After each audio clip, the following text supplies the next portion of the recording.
It's time for True Love Knots with Maria Romano. You're about to officiate your first wedding. Are you ready?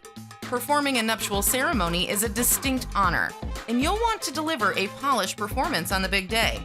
Listen to Maria as she shares the 5 key elements that will help you perform your first wedding ceremony without a hitch.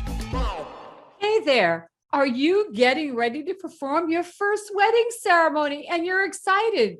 And then you're getting to think, oh my gosh, what next? Rest assured, I'm going to share with you 5 key elements that will help you perform your first wedding ceremony without a hitch. My name is Maria Romano, and I am a master coach where I teach individuals how to perform wedding ceremonies. And I identified these 5 key elements that you can implement immediately. Now, mind you, this is not everything about a wedding ceremony. So if you want to learn more and find out more about how to rock it as an officiant, click the link below and I will send you information on how to perform wedding ceremonies like a rock star. So you're getting ready, right? Somebody's asked you to perform a wedding ceremony. Maybe it's a family member, a friend, or a couple has sought you out to perform their nuptials, and you need to know what to do.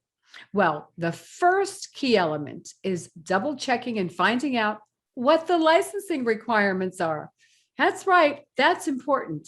So you need to find out what you need to have in place to perform a couple's wedding ceremony so that it can be recorded as a legal ceremony. So find out where the venue is going to be at for the actual ceremony and double check the municipal in that area, because cities, counties, state to state, country to country, they vary. So that's the first homework that you need to find out is the licensing requirements, because you want to make sure that the wedding ceremony is legal. That's the obligation you have to the couple. The second key element is sit down with the couple and find out what type of ceremony they desire. And what I mean by that, there are usually 3 types of ceremonies. There's the religious ceremony, where a couple might want religious brought into it, maybe a prayer, maybe a Bible verse. That's the first. The second one is a spiritual ceremony. That's where a couple might want just a little bit of God, not too much, a little.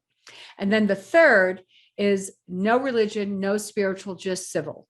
So sit down with the client and find out, the couple, whoever they are, and find out what their needs are. Now, if you want to know more about details about the actual ceremony and the outline again, sign up, click the link below. The third element is rehearse. And this is very important. Even though you might think, I have a script, I get up and I speak in front of people all the time. No. This is a couple's wedding ceremony. There are no do-overs. You have an obligation to be prepared, because how you do anything is how you do everything. And you want to make sure that you feel confident and that you are delivering a great, legendary, memorable ceremony. So rehearse.